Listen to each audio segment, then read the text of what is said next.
স্বীকারোক্তি মিথ্যা গল্প নয়, সত্য ঘটনার ডালি।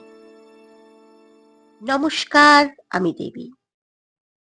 এই সময়কালটা খুব খারাপ।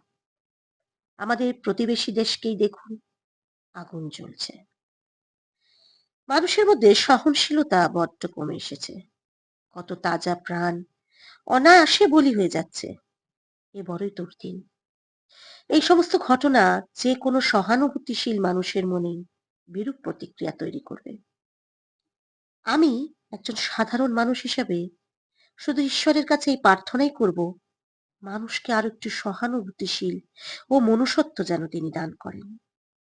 যাই হোক, আজকে শুরুটাই হয়তো একটু ভারী ভারী কথা দিয়ে হলো, কিন্তু বিশ্বাস করুন, এই সমস্ত ঘটনা প্রবাহ সত্যিই মনকে নাড়িয়ে দিয়েছে। যাক, আশা করি আমার সকল শ্রোতা বন্ধু খুব খুব ভালো আছেন, নিজের মনের ও শরীরের যত্ন নিচ্ছেন।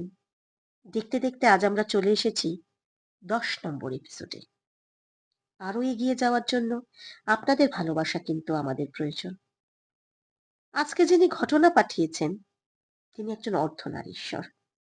উনি নিজে যেভাবে বলেছেন, সেভাবেই আপনাদের সামনে ঘটনাটি উপস্থিত করলাম।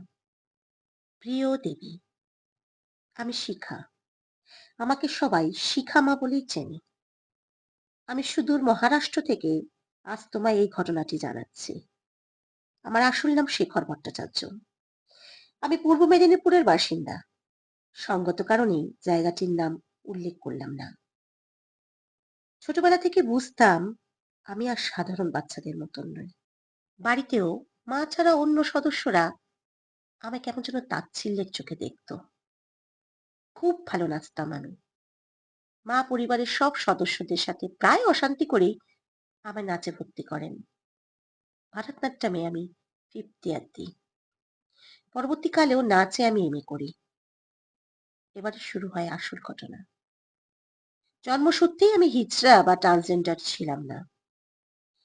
কলেজে পড়ার সময় আমার সাথে আমার কলেজের এক নবাগত লেকচারারের সাথে বন্ধুর মতন সম্পর্ক তৈরি হয়।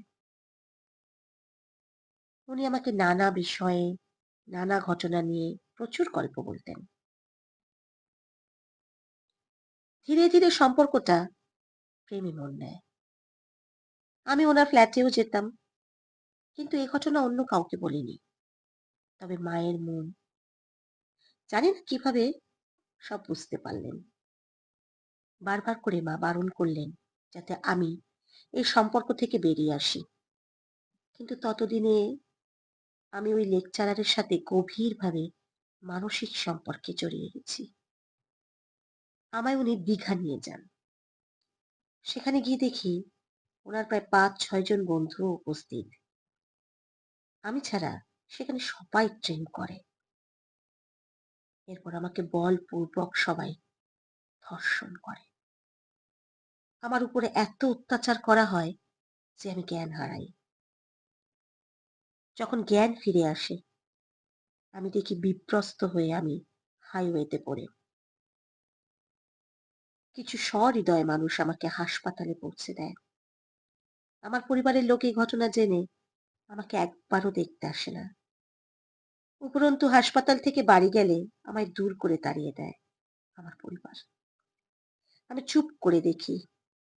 মাও অসহায় হয়ে তাদের সঙ্গ দেয়। আমার এই ঘটনার জন্য যে দায়ী সেই লেকচারারকেও আমি অসহায় ভাবে কল করি। উনি অশ্রাব্য ভাষা ব্যবহার করে বলে আমি আসলে হিজড়া। হিজড়া হয়ে সিগনালে ভিক্ষা করারই যোগ্য, আর তাই যেন করি। আমি পাগলের মতন রেল স্টেশনে 2 দিন বাস করি। সেখানে আমার গুরুমা, যিনি হিজড়া সম্প্রদায়ের প্রধান ছিলেন, আমার কাছে এসে জিজ্ঞাসা করেন আমার কি হয়েছে। আমি ওনাকে সব ঘটনা খুলে বলি, আর ওনাকে মা বলে ডাকি। উনি সব শুনে আমাকে আমার বর্তমান বাসস্থানে নিয়ে আসেন। কিছুদিন ওনাদের সাথে থেকে আমি ডিসাইড করি আমি নিজেকেও হিজড়াতে পরিণত করব। তারপর দীর্ঘ 22 বছর আমি এখানে। আমার গুরুমা ইহলোক ত্যাগ করেছেন। আজ ওনার জায়গায় আমি বসেছি। তবে যে সম্মান ও ভালোবাসা আমাকে এই সম্প্রদায় দিয়েছে, তা তোমাদের তথাকথিত ভদ্র সমাজ কোনোদিনও দেয়নি। আজ আর কারোর উপরই রাগ বা অভিমান নেই। শুধু বলবো, ঈশ্বর যেন এমন কিছু কারোর সাথে আর এই জগতে না করেন। সকলের মঙ্গল কামনা করি। ভালো থেকো তুমি। তোমার আরেক মা তোমার জন্য ঈশ্বরের কাছে প্রার্থনা করবে যাতে তোমার ও তোমার স্বীকারোক্তির দীর্ঘায়ু হয়। আপনাকে ধন্যবাদ দিয়ে ছোট করব না। আপনি আমার সন্তানের জায়গা দিয়ে আমাকে অনেক বড় স্থান দিয়েছেন। ঈশ্বর আপনার ও আপনার পরিবারের মঙ্গল করুক। আমাদের এই স্বার্থপর দুনিয়াতে আপনাদের মতো মানুষ সত্যিই বিরল। সত্যি সত্যি বন্ধুরা, আমরা যারা নিজেদের সভ্য বলে মনে করি, একবার ভেবে দেখুন, সত্যি কি আমরা সভ্য?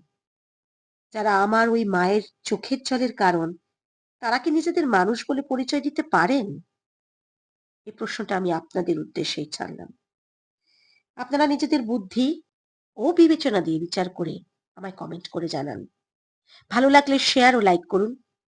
আরো বহু মানুষের সাথে ঘটে যাওয়া সত্য ঘটনা জানতে হলে আমার চ্যানেলটিকে সাবস্ক্রাইব করুন ও বেল আইকনটি প্রেস করে দিন। আর আপনার সাথে বা আপনার কোনো পরিচিত মানুষের সাথে ঘটে যাওয়া কোনো ঘটনা জানাতে হলে আমায় মেল করুন স্বীকারোক্তি2024@gmail.com এ। সবার আগে মানুষ হয়ে মানুষের পাশে থাকুন। ঈশ্বর সৃষ্ট সমস্ত মানুষের জন্য সমবেদনা রাখুন। নিজের ও প্রকৃতির খেয়াল রাখুন। ভালো থাকুন ও ভালো রাখুন। আজ তাহলে এই পর্যন্তই। আমি আবার ফিরবো প্রতি সোম ও শুক্রবার ঠিক রাত ৯টায় কোনো অন্য ঘটনা নিয়ে। আজকের মতন আলবিদা।